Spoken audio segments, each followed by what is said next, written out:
이번 주간에 접했던 그 인터넷 기사 중에서 조금 지저분한 기사 하나가 있었습니다. 그 기사 제목이 이 코딱지가 더럽지 않다 하는 것입니다. 심지어는 코딱지를 먹으면 건강해진다, 이런 기사 보셨습니까? 제목이 좀 더럽지요. 이 예배 마치고 점심을 드셔야 되는데 지저분한 이야기로 시작을 해서 죄송합니다. 그런데 이 코딱지를 먹으면 신체적으로도 또 정신적으로도 건강하다는 연구 결과가 나왔습니다. 오스트리아 폐 전문의 프리드리히 박사의 주장에 따르면 코딱지를 먹는 사람은 먹지 않는 사람보다 건강하고 행복할 뿐 아니라 신체적으로도 균형을 이루고 있다, 이렇게 말을 했습니다. 이 손가락으로 코를 파는 행동은 손수건으로 닦을 수 없는 곳까지 들어갈 수 있기 때문에 코 속을 정결하게 유지할 수 있다 그랬고요. 코는 인체에서 박테리아를 거르는 필터 역할을 하는데 이물질들이 소화기관이나 장에 들어올 경우를 대비해서 면역 강화제와 같은 작용을 코가 한다는 거죠. 그렇기 때문에 코에서 빼낸 이 마른 코딱지를 먹는 것은 인체 면역 체계가 자연적으로 강화하는 행동이라 의학적 설명을 했습니다. 그러면서 코를 파는 것은 굉장히 자연스러운 행동인데 그동안 이 더럽다고 여기고 어렸을 적부터 부모가 그렇게 교육했기 때문에 지금 이 좋은 것을 안 한다는 거죠. 그래서 이분이 주장하기는 코를 파는 것에 대한 인식을 바꿀 필요가 있다, 이런 말까지 했습니다. 문제는 이 오스트리아 의사 한 사람만 이런 이야기를 한 게 아니고 우리가 잘 아는 하버드 대학 그리고 MIT 공대 연구팀에서도 똑같은 비슷한 결과를 이야기했습니다.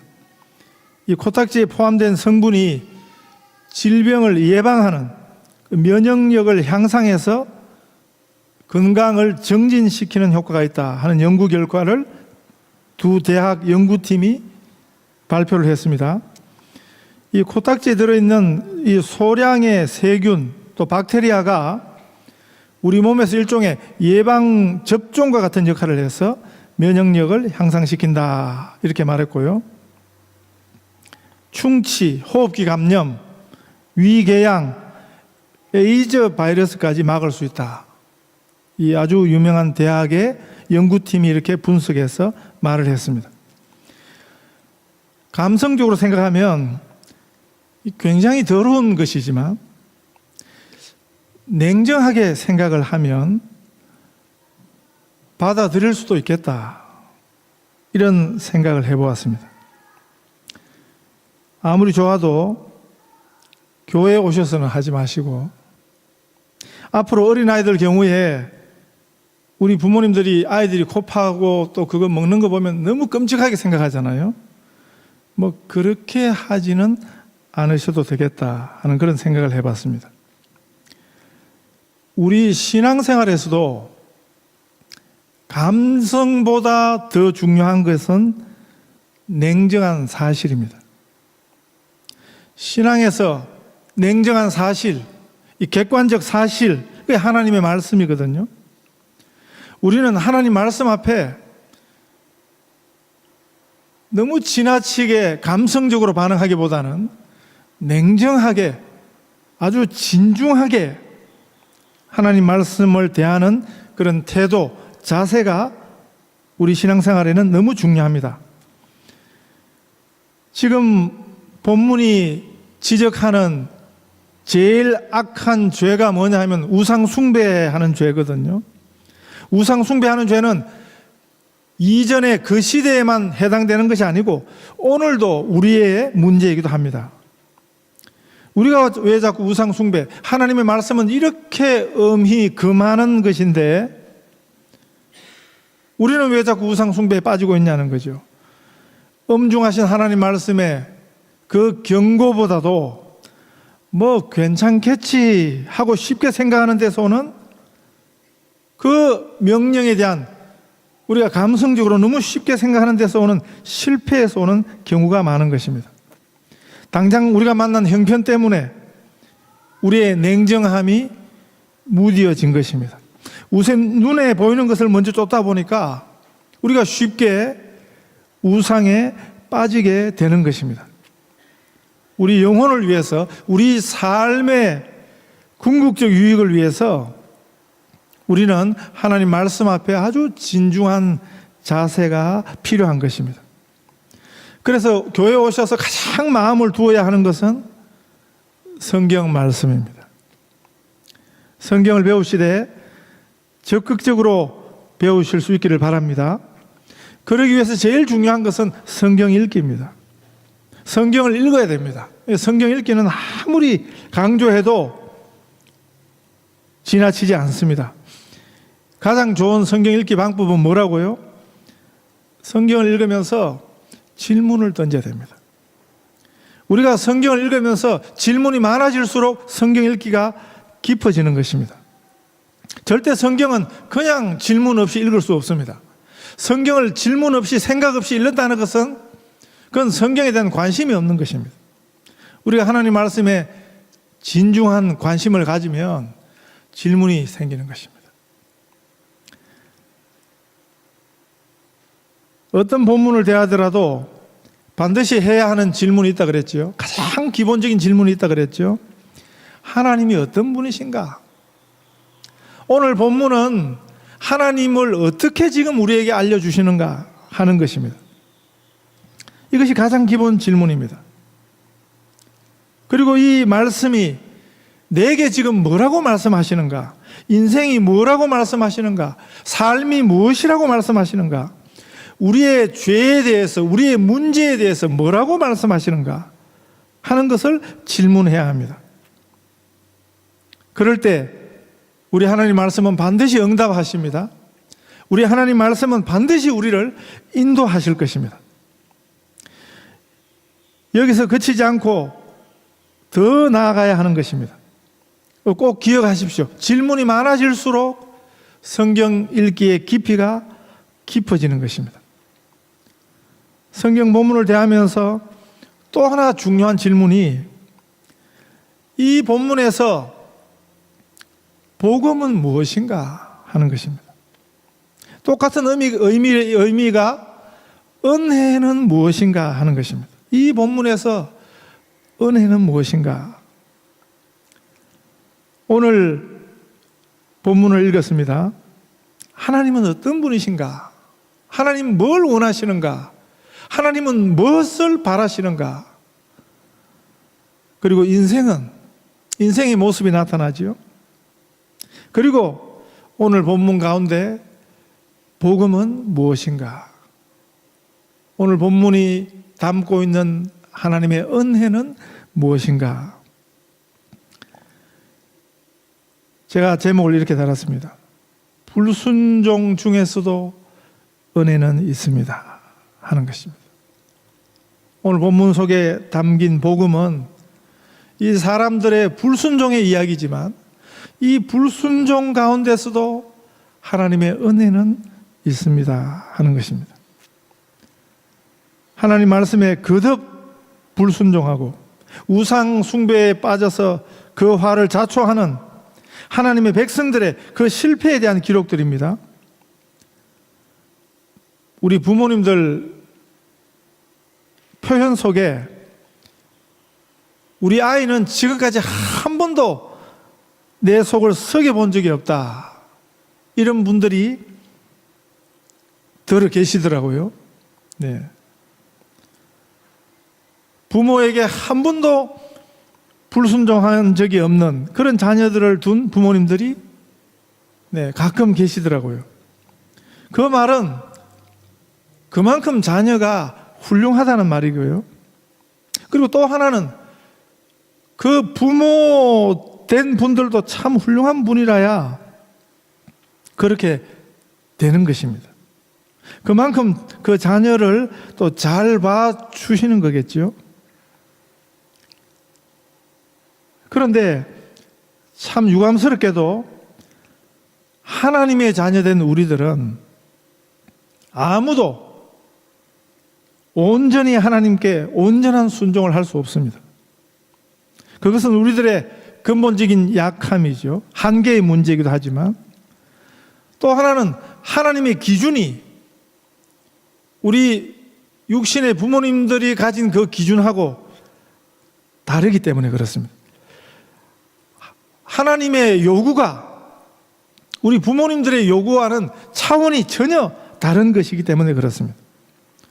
우리 부모된 우리들도 우리 자녀들하고 근본적으로 죄인이라는 것이 꼭 같습니다. 한계를 가졌다는 것은 꼭 같습니다. 그러나 하나님 우리 아버지는 거룩하신 하나님, 흠이 없으신 완전하신 하나님이십니다.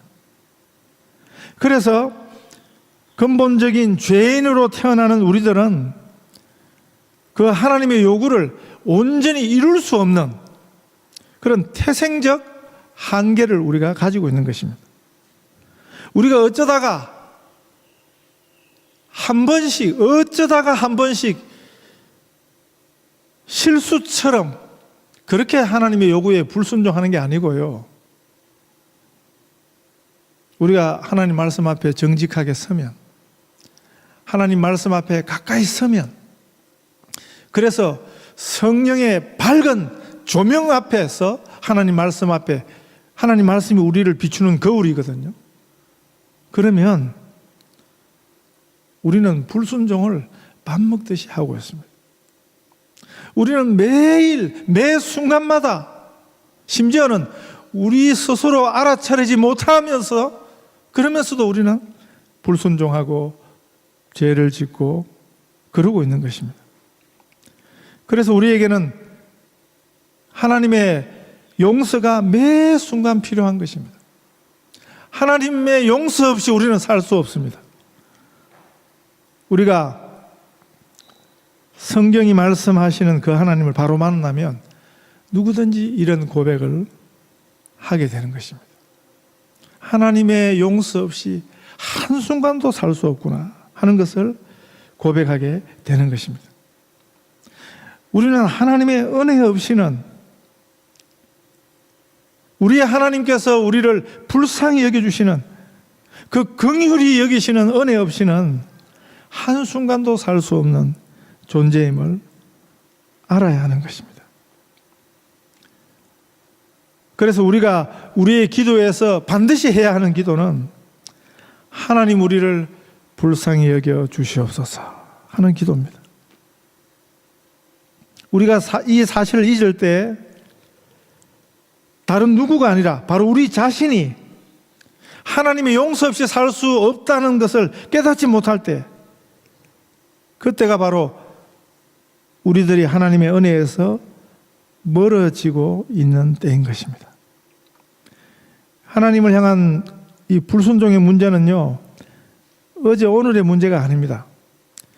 인간의 역사가 시작될 때부터 첫 번 인간이 하나님 앞에 불순종을 시작한 이후로부터 인간 역사가 있는 곳에는 언제든지 하나님을 향한 불순종이 있었습니다. 그래서 인간 역사는 하나님을 향한 불순종의 역사다, 그렇게 말할 수 있습니다. 하나님의 백성들의 이야기라 그래서 다르지 않습니다. 이스라엘의 역사라 그래서 다르지 않습니다. 성경 역사의 기록을 보면 계속 반복되는 불순종의 이야기들로 이어져 가고 있습니다. 오늘 본문도 그걸 잘 보여줍니다. 오늘 우리는 우리대로 하나님께 불순종하고요, 그 시대에는 그 시대대로 불순종하는지를 보여주고 있는 것입니다.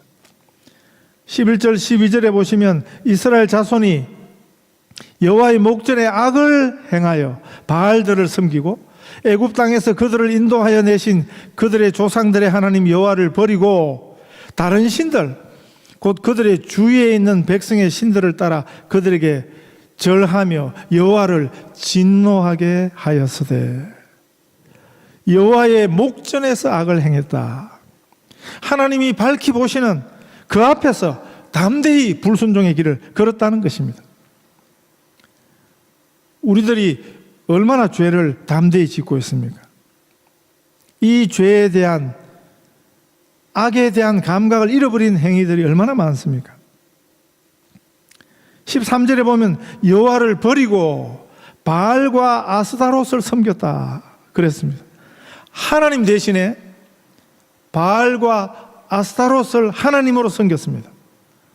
바알은요, 고대 가나안의 남신이고요, 아스타롯은 음행의 여신이었습니다. 인터넷 검색해 보면 고고학 발굴을 통해서 실제 그 시대 사람들이 바알로 섬겼던 아스타롯, 뒤에 가면 이제 아세라가 되는데, 이 바알과 아세라 신상의 모습이 거기 나와요. 그걸 한번 보십시오. 몰골이 아주 희한하게 생긴 것들입니다. 그런 것들을 하나님이라고 떠받치고 하나님이라고, 그 이상하고 음란한 몰골을 가진 그것들을 신이라고 여기고 하나님하고 바꾼 것입니다. 죄에 빠지면 이렇게 어리석어지는 특징이 있습니다. 죄가 사람들을 이렇게 어리석게 하는 것입니다. 우리를 그렇게 어리석은 길로, 망하는 길로 이끈다는 것입니다. 하나님의 형상으로 지음받은 우리가, 인간이 하나님의 형상으로 지음받은 존재입니다. 그런데 짐승처럼 되는 그 현장이 우상 숭배의 현장입니다.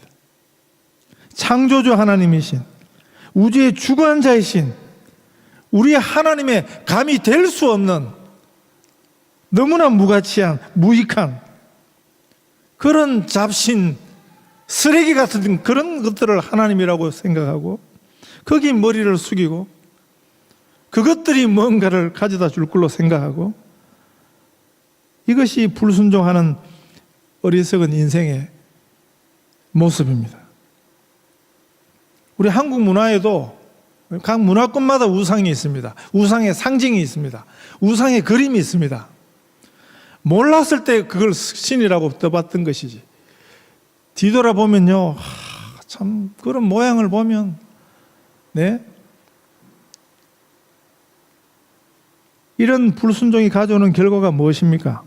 14절에 보시면 노력하는 자의 손에 붙여져서 노력을 당한다. 대직의 손에 팔리게 된다, 노예가 된다는 뜻입니다. 하나님을 향한 불순종은 그 결과가 노예가 돼요. 하나님을 순종하면 하나님의 형상이 됩니다. 하나님을 대신하여 이 세상을 다스리는 왕이 됩니다. 그래서 성경에는 왕 같은 하나님의 거룩한 백성이라 이렇게 부르고 있습니다. 예수 안에서 우리는 참 자유인이 됩니다. 그 아무 것에도, 그 어떤 것에도 매이지 아니하는 진정한 자유인, 하나님의 자녀가 되는 것입니다. 그런데 하나님 아닌 것으로 우리 주인을 삼으면, 하나님 아닌 것으로 우리 하나님으로 삼으면 이 바알과 아스타롯, 이런 것들이죠, 엄난한 우상의 노예가 되는 것입니다. 우리가 아쉽다고, 필요하다고 마귀가 내미는 손을 잡아서는 안 되는 것입니다. 시드니 어떤 부자가요, 못된 짓을 하면서 돈을 많이 모았습니다. 그러니까 그 막 공격당하고 욕먹고 그러잖아요. 자기를 끈질기게 그냥 괴롭히는 한 작자를 손을 봐주려고 한국서 돈을 써서 조폭들을 불렀습니다. 처음에는 돈 받은 조폭들이 당연히 시키는 일을 하지만 그 순간부터 오히려 조폭한테 코가 깨인 것입니다. 돈을 더 내놓지 않으면 당신이 우리 같은 조폭을 불러 쓴 것을 까발리겠다. 돈을 주고 부리려고 섰는데 그때부터 오히려 누가 누구를 부리는지 주객이 바뀐 것입니다. 그게 조폭의 생리입니다. 조폭 수준이 원래 그런 것입니다. 그것들이 뭐 돈 받았으니까 일해주고 깨끗하게 물렀으나 그러지 않습니다. 악이 그렇습니다. 우상이 그렇습니다. 마귀가 그런 것입니다. 마귀의 힘을 빌리는 순간 그때부터 마귀의 종이 되는 것입니다. 하나님을 향한 순종, 그것이 우리가 사는 길입니다. 하나님을 향한 순종, 그것이 우리로 참 자유인으로 살게 하는 것입니다. 그 길에서 돌았으면, 거기서 불순종하면 그건 자유가 아니고 종이 되는 것입니다.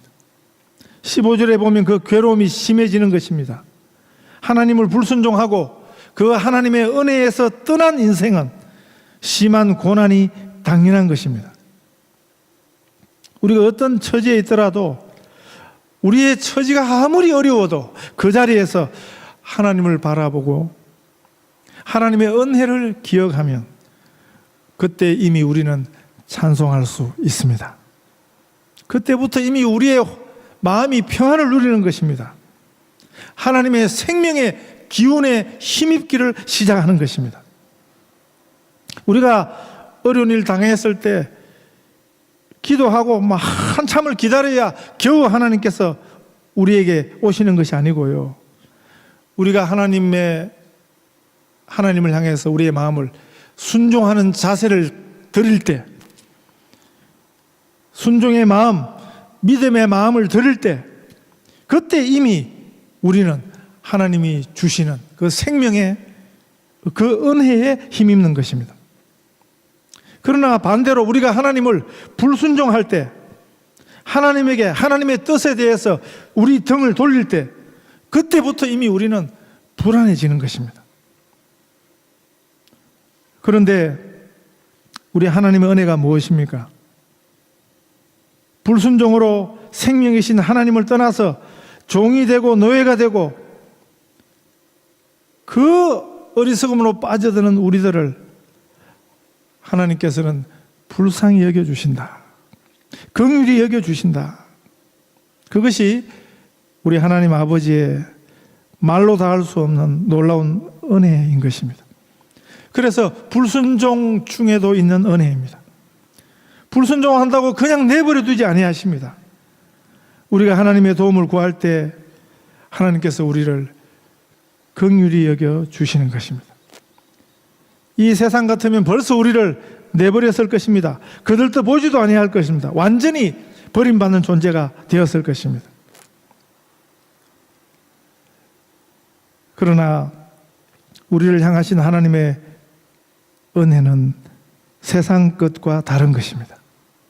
이 하나님의 긍휼을 입은, 지금도 이 긍휼 안에 사는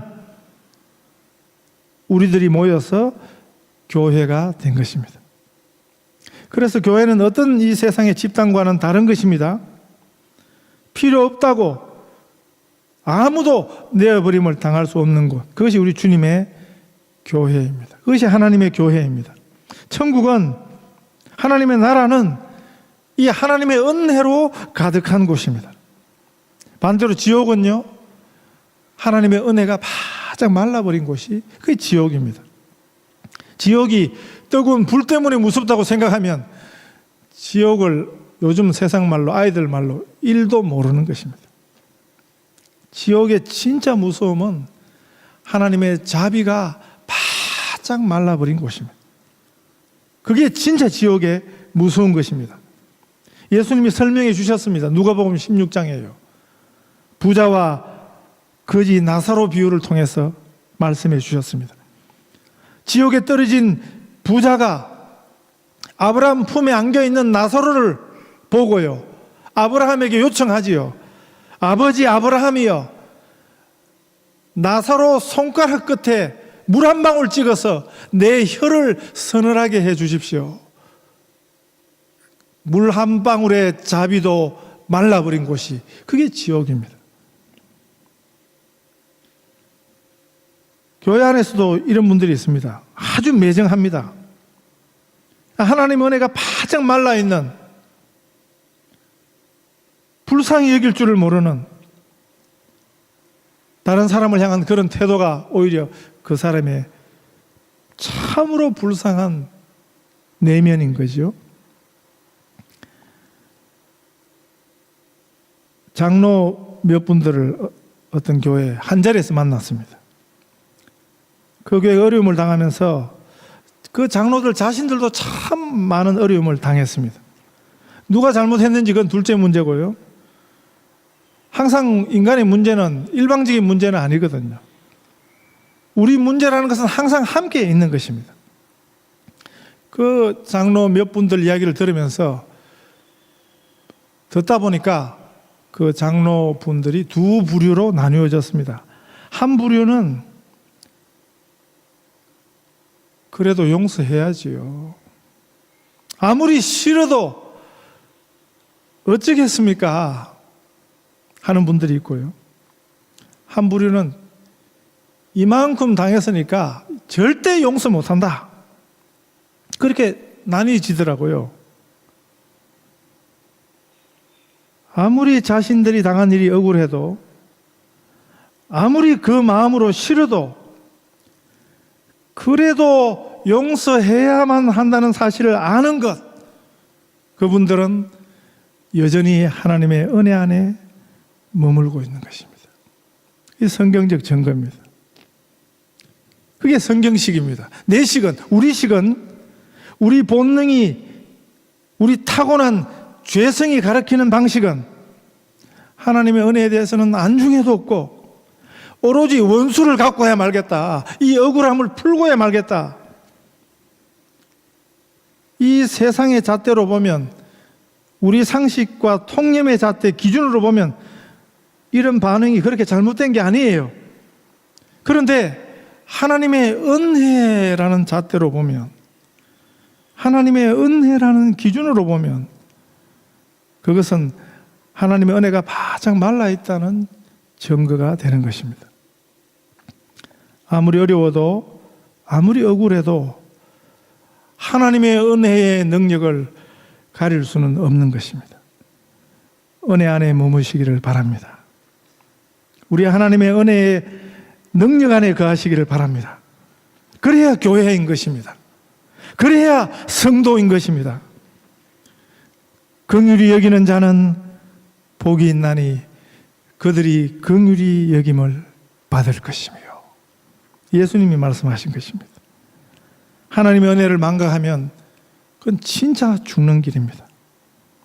계속 반복되는 불순종 가운데서도 여전히 있던 그 하나님의 은혜, 우리가 그 은혜를 힘입어 살고 있음을 잊어서는 안 되겠습니다. 우리 삶에 이 하나님의 은혜가 우리만 받고 우리 안에서만 갇혀 있지 않고 우리 삶을 통해서 이 은혜가 흘러가는 그런 우리 성도들의 삶이 되시기를 축복합니다.